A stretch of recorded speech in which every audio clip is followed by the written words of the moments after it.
Hey, what's up guys? Welcome back to the Ever GRC channel. Today we got the Typhon here. So she's in pretty rough shape. On the last rip, we busted off the wing mount. I broke the ears off of the diff case that hold the shock tower in place. So I'm gonna be replacing the diff case. I'm also gonna pull the differential out. I got a few different types of fluid, so I'm gonna refill the differential with fluid. Like I said, just kind of want to make a short video, a little tutorial on how you pull the rear end apart, how you replace the diff case, in case anybody else wants to do it, needs some help or whatever. So thanks for watching, guys. We're gonna get to work. Start by pulling these shocks off.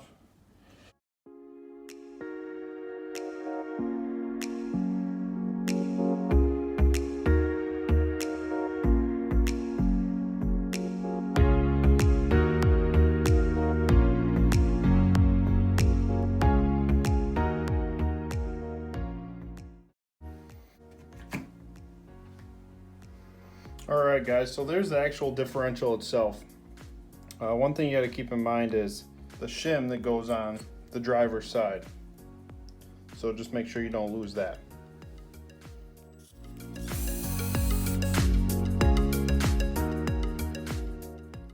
So as you can see, the oil in there is really dirty and there isn't a whole lot of it. Like it's definitely not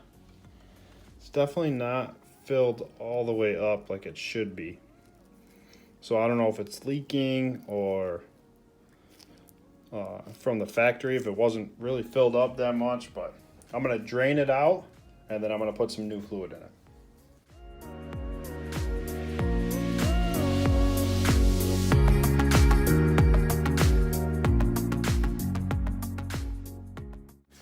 All right, there is our busted diff case. So now that we got it out, I can work on extracting this diff cup off of the outdrive, remove the inner ring gear or pinion, whatever you want to call it, and swap everything over to the new diff.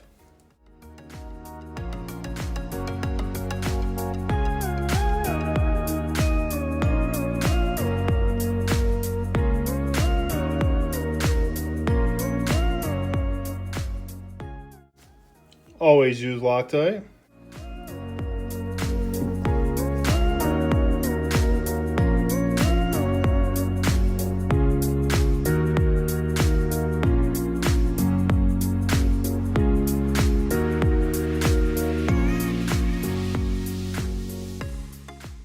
Alright guys, so we have the rear end mostly put together. I wanted to get this on video because I know the Arrma diffs, a lot of people have trouble with them. So basically just wanted to explain what I did. So I removed the outdrive from one of the sides here, removed the outdrive and pulled all the gears out, soaked them all in brake cleaner, cleaned them off, got all the grease or oil that was in there out of there. There wasn't a whole lot.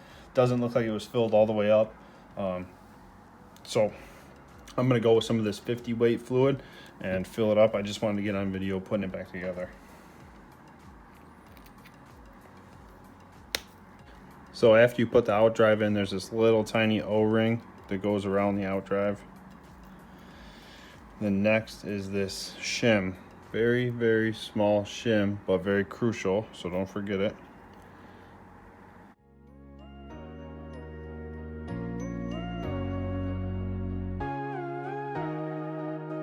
Next is this little tiny pin here.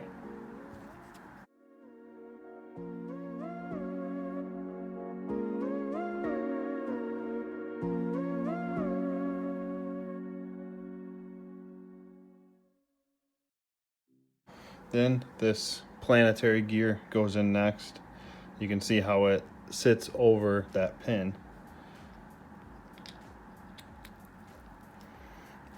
So now that I have that planetary gear in there, now I'm gonna fill it up most of the way with fluid, put the other gears in and close it up.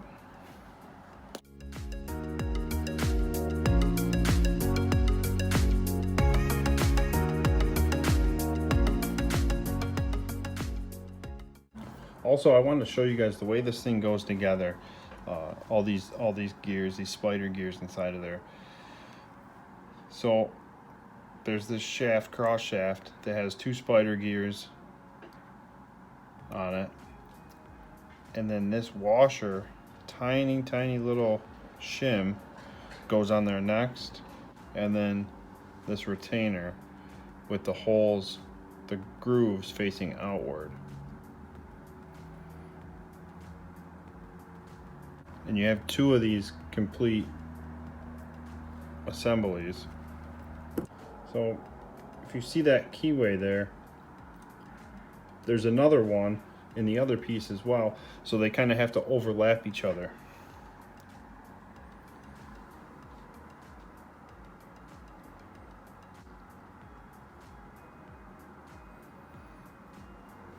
Now you can see once I got that first one in there, the fluid level rose up a little bit.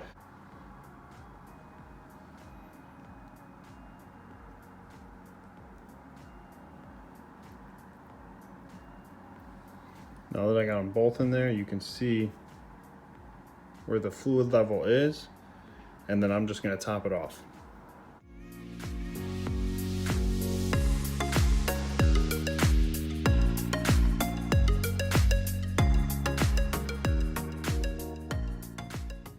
Now I'm going to give that a second to all seep down in there.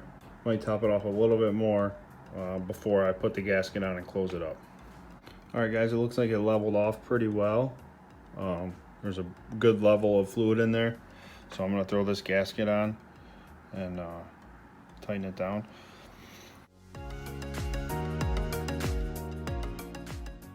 It is very important that you want that edge, that whole outside edge, you want to be very dry, as well as the gasket. You want it to be very dry when you put it on and tighten it down, just to ensure that it makes a good seal.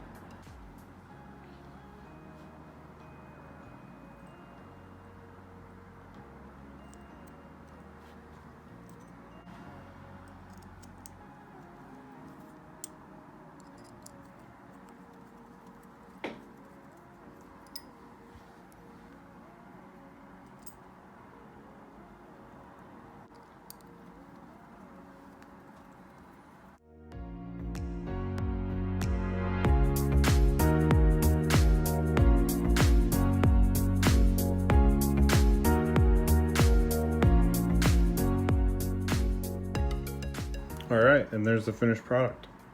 So I think it's gonna be pretty good. All right guys, so I'm going to put this differential in here and finish putting together the rest of the truck. Very important that when you put your diff on, you remember to put this tiny spacer back over this outdrive and right next to this bearing. So what that's going to do is that's going to put pressure up against this ring gear onto the outdrive gear coming from the center differential. It ensures that your gear mesh is optimal, so you're not stripping out gears and breaking teeth.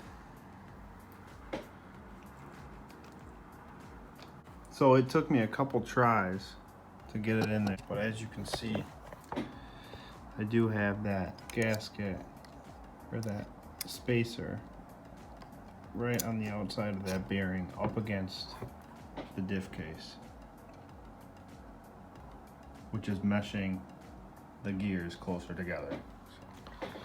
And also guys, when you put this cover back on your diff case, there is a little gap right in here, and you have to make sure you get it to sit flush against the whole thing. Alright, so once you get the sway bar reattached to the sway bar links, the best way to get this little cover back on the diff case cover, the cover that holds your sway bar in place, the best way to do it I found is to screw in these two screws first, and then the bracket that goes on has little slots in it, so you can just slide it up in there and tighten it down.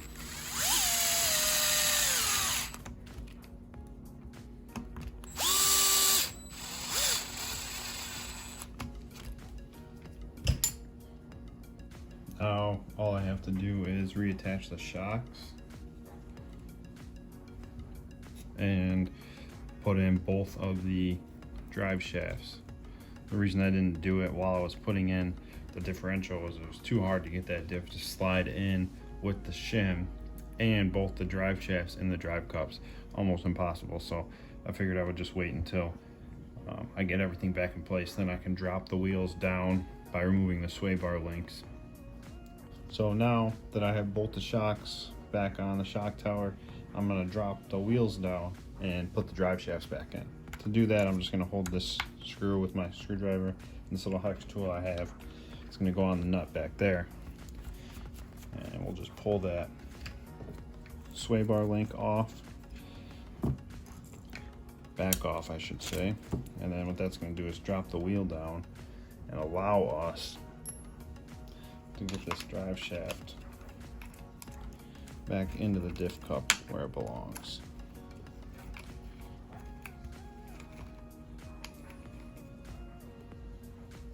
Alright, now I got both drive shafts back in, sway bars in, and both the shocks are reconnected to the shock tower. So that about sums it up for the diff case.